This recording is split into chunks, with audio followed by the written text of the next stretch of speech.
Hello बच्चों, चलिए प्रश्न को पढ़ते हैं। किसी वस्तु पर कोई बाह्य बल कार्यरत नहीं है। वस्तु के विभिन्न हिस्सों के बीच की दूरियां बदल सकती है। निम्नांकित में कौन सी राशियां रहेंगी? नीचे हमें विकल्प दिए गए, बताना इनमें से कौन कौन सी राशियां हैं जो नियत बने रहेंगे। तो इस प्रश्न के लिए जो मूल अवधारणा है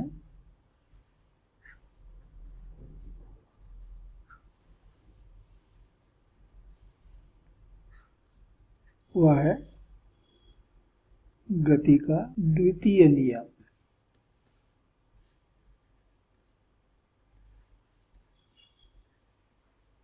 तो इस नियम के अनुसार किसी वस्तु पर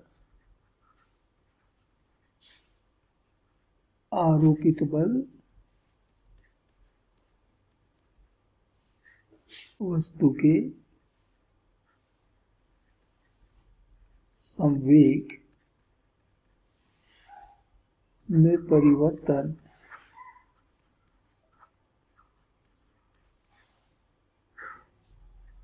की दर के बराबर होता है।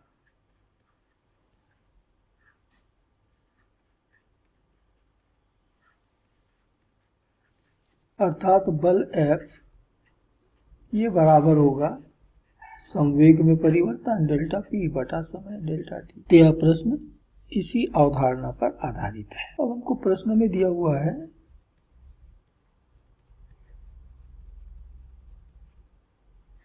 तो बल F बराबर 0 है। वस्तु पर कोई बल आरोपित हुआ ही नहीं। इसका मतलब हुआ कि डेल्टा P बटा डेल्टा T ये बराबर भी 0 और इसलिए डेल्टा P बराबर 0।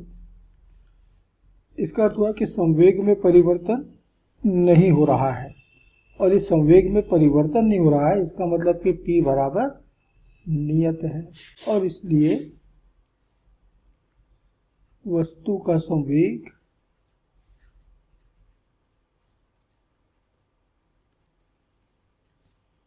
नियत रहेगा। तो यदि वस्तु के विभिन्न हिस्सों के बीच की दूरी बदलती है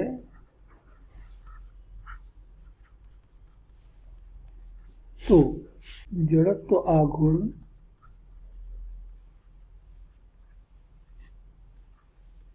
में परिवर्तन होगा, अर्थात जड़त्व आघूर्ण नियत नहीं रहेगा। कि किसी प्रकार किसी वस्तु पर आरोपित बल आघूर्ण टाउ बराबर होता है R क्रॉस F,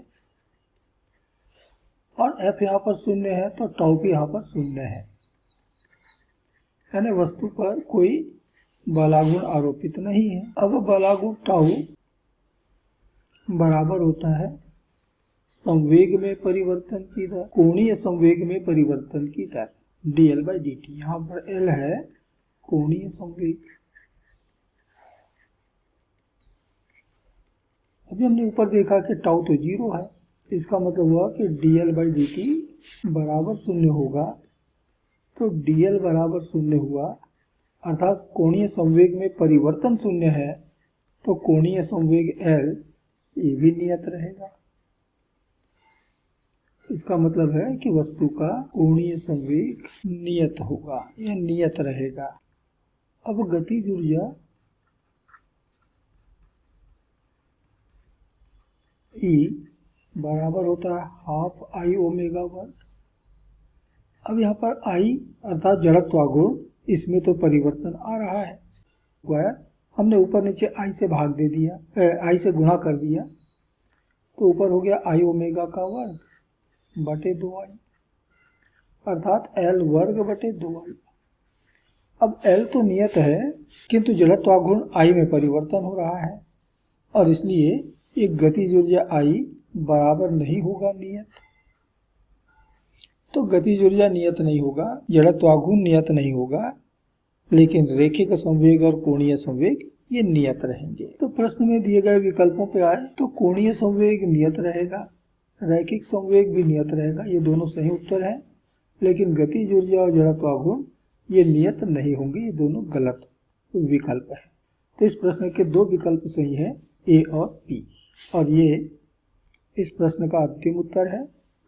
आशा करते हैं आपको समझ आया होगा। धन्यवाद।